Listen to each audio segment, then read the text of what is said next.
Antes de mergulhar nessa história incrível, considere se inscrever no canal e ativar o sininho.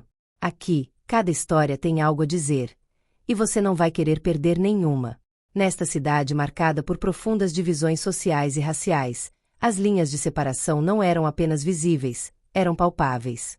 Cada bairro, cada rua, parecia ter sido demarcado por fronteiras invisíveis. Os ricos residiam nas áreas nobres do centro da cidade, enquanto os bairros periféricos abrigavam comunidades de diversas minorias, muitas vezes ignoradas por um sistema econômico e político que só considerava a cor de sua pele e seu status. A cor da pele, especialmente em uma cidade como esta, tinha um significado que ia muito além da aparência. Era um marcador de status social, uma condenação invisível, mas poderosa, um rótulo que nunca seria esquecido. Jamal Carter, um homem negro de 22 anos, foi um dos poucos a navegar entre esses dois mundos. Nascido em uma família onde a honra e a lealdade à justiça eram valores sagrados, ele carregou nos ombros um legado que lhe deu pouco descanso. Seu pai, o general Elias Carter, era um dos oficiais mais respeitados da força policial local. Um homem de princípios, conhecido por sua coragem e tenacidade. Mas no silêncio dos corredores do poder, o general sabia que a justiça, embora proclamada para todos, era muitas vezes mais generosa para alguns e mais severa para outros, especialmente para os negros daquela cidade. O general Carter não havia comprometido seus valores, mas sabia muito bem que a hierarquia policial tinha suas próprias falhas, seus próprios preconceitos arraigados. Jamal nunca quis seguir os passos do pai na polícia. Embora seu pai lhe tenha oferecido oportunidades de se juntar à força, Jamal sentiu uma profunda dissonância. Ele respeitava o pai, mas sabia que a instituição que havia forjado a imagem do general não era onde ele sentia que pertencia.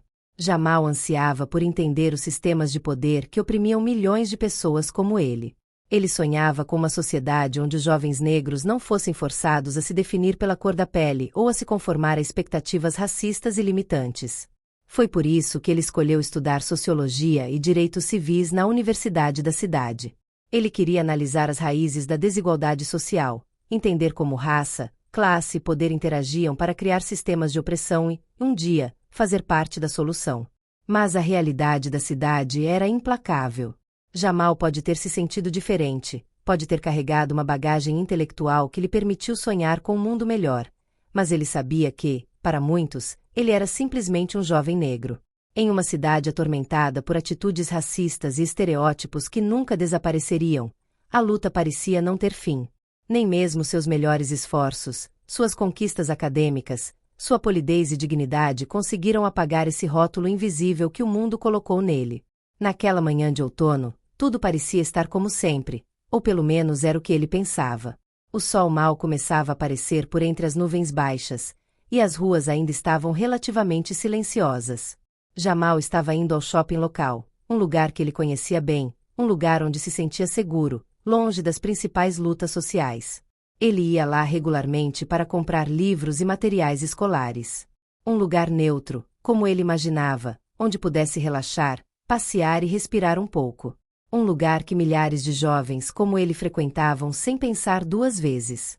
Mas naquele dia, aquele lugar, que lhe parecia tão comum, se tornaria palco de um incidente que viraria sua vida de cabeça para baixo e repercutiria nos cantos mais escuros de sua cidade. Foi aqui, neste shopping center, que ele cruzou o caminho de Karen Leclair, uma mulher cuja presença seria tão fatal quanto insidiosa. Karen era uma mulher branca na faixa dos 40 anos, de uma família rica, cuja vida parecia imbuída de uma fachada impecável. Como diretora de uma organização de caridade que dirigia com zelo admirável, ela era regularmente convidada para conferências e eventos onde fazia discursos apaixonados sobre igualdade de direitos, importância da diversidade e solidariedade. No entanto, por trás de sua imagem de alguém que faz o bem, escondia-se um mundo de sombras, uma mentalidade profundamente enraizada e racista que ela se recusava a ver. Era uma forma sutil e insidiosa de racismo, invisível para aqueles ao seu redor. Ela não se sentia particularmente odiosa, ela simplesmente acreditava, no fundo, que certos grupos eram inerentemente diferentes, que havia algo menor nas pessoas negras, algo que ela não conseguia explicar, mas percebia. Ela não tinha consciência do veneno lento que estava destilando em sua mente ao longo dos anos, alimentada por conversas confortáveis com amigos, colegas e familiares, onde julgamentos infundados circulavam e clichês raciais eram lançados sem que ninguém se comovesse. E ela passou a esquecer que essas ideias eram alimentadas por estereótipos e não por experiências reais. Seus preconceitos se manifestavam sutilmente em suas ações. Ela tendia a ignorar candidaturas de pessoas negras em sua organização, evitava bairros de classe trabalhadora e, por meio de gestos discretos, mas regulares, colocava suas crenças em prática. Ela não via isso como racismo, mas sim como proteção, um instinto de autopreservação. Ela nem tinha consciência da injustiça que estava criando. Naquele dia, enquanto Jamal caminhava calmamente em direção à seção de livros de um shopping onde estava fazendo compras, Karen o notou. Ele estava absorto em sua pesquisa, seu comportamento era calmo e focado. Mas para ela, nada disso importava. Ela o via através do prisma de seus próprios preconceitos. A pele escura de Jamal, seu cabelo curto e arrumado, seu olhar determinado pareciam ameaçadores para ela, como se sua mera presença fosse um desafio à ordem que ela conhecia. Ela não tinha nenhuma razão lógica para se sentir assim, mas não conseguiu deixar de segui-lo com o olhar. Seus passos ficaram mais silenciosos enquanto ela o seguia pelos corredores, com seus pensamentos constantemente agitados. Por que ele age assim? Por que ele não parece envergonhado, como a maioria dos jovens negros que ela via na mídia, sempre nervoso, sempre na defensiva? Esses pensamentos eram irracionais, mas profundamente enraizados em sua mente.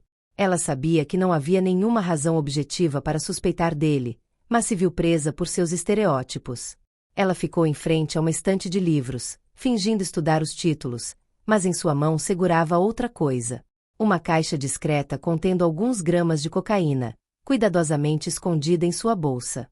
Ela havia repassado esse cenário em sua cabeça diversas vezes ao longo dos meses, inspirada por histórias que circulavam em seus círculos sociais, histórias de homens negros incriminados pela polícia por crimes que não cometeram, armadilhas habilmente orquestradas por pessoas como ela, que sabiam como manipular sistemas.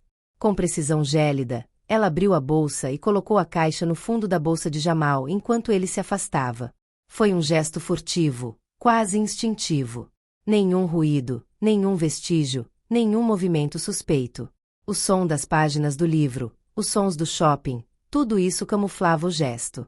Ela então deu um passo para trás, escondendo-se atrás de um pilar, com o coração batendo forte no peito. Ela esperou, quase eufórica. Jamal, por sua vez, não suspeitava de nada. Ele continuou andando pelo shopping, escolhendo calmamente seus livros, afastando-se de onde Karen estava escondida.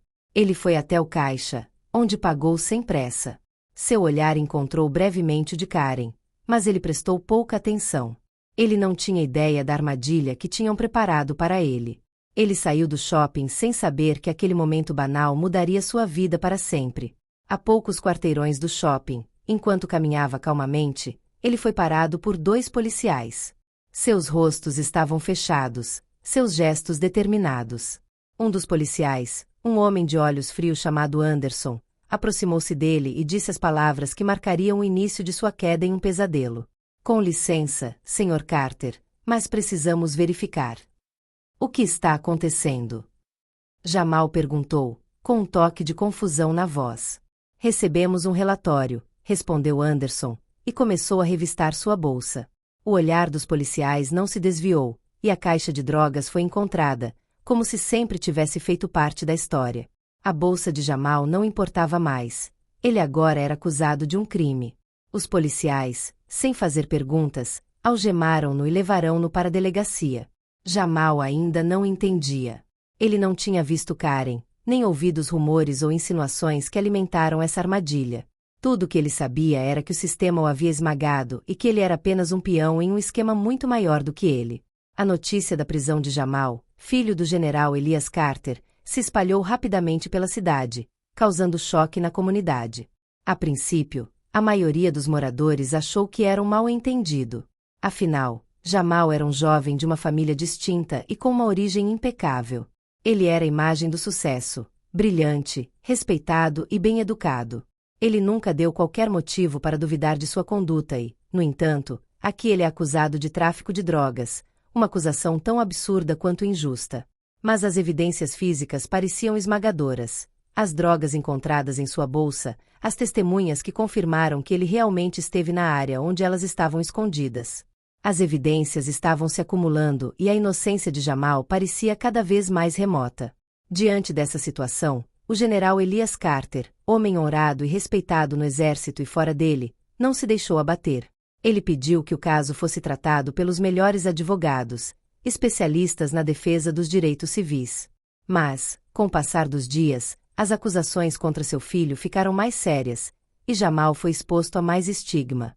A mídia local entrou em ação, alimentando rumores com especulações que só aumentaram o sofrimento da família Carter.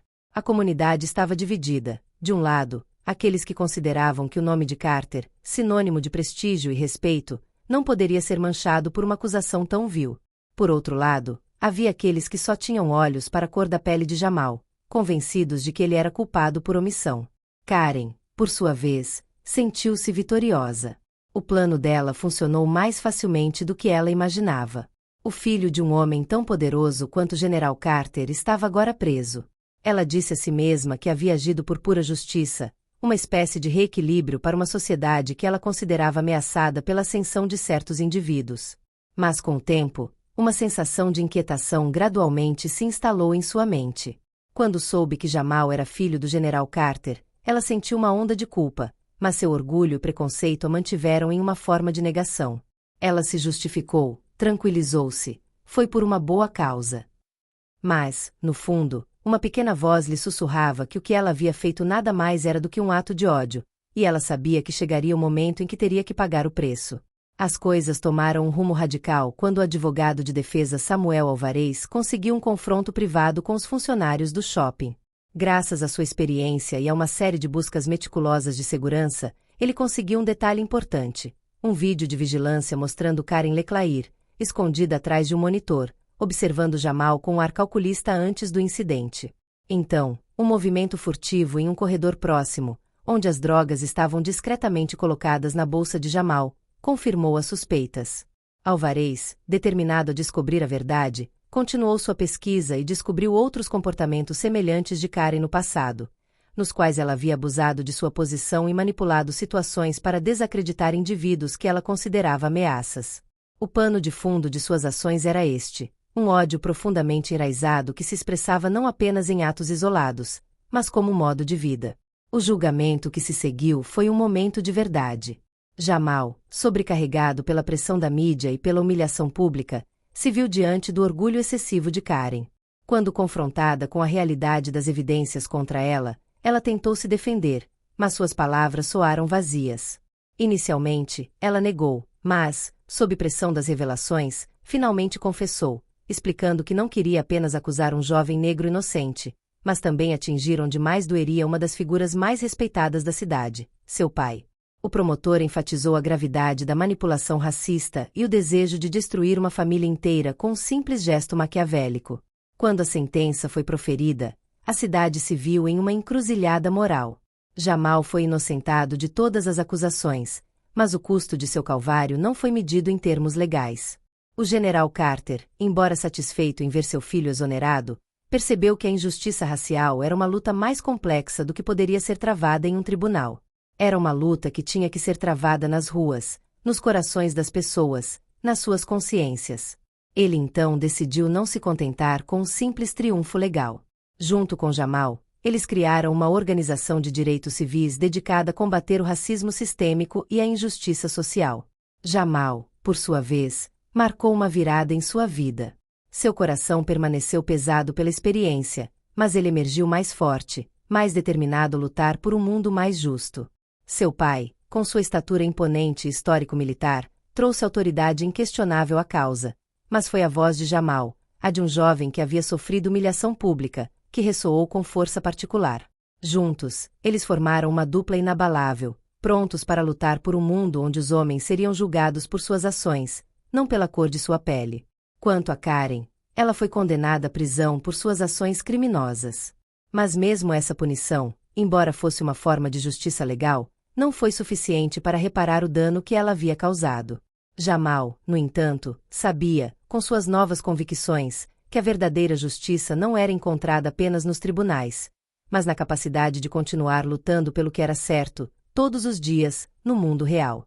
E assim começou o verdadeiro caminho para a redenção, não apenas para Jamal, mas para toda a comunidade.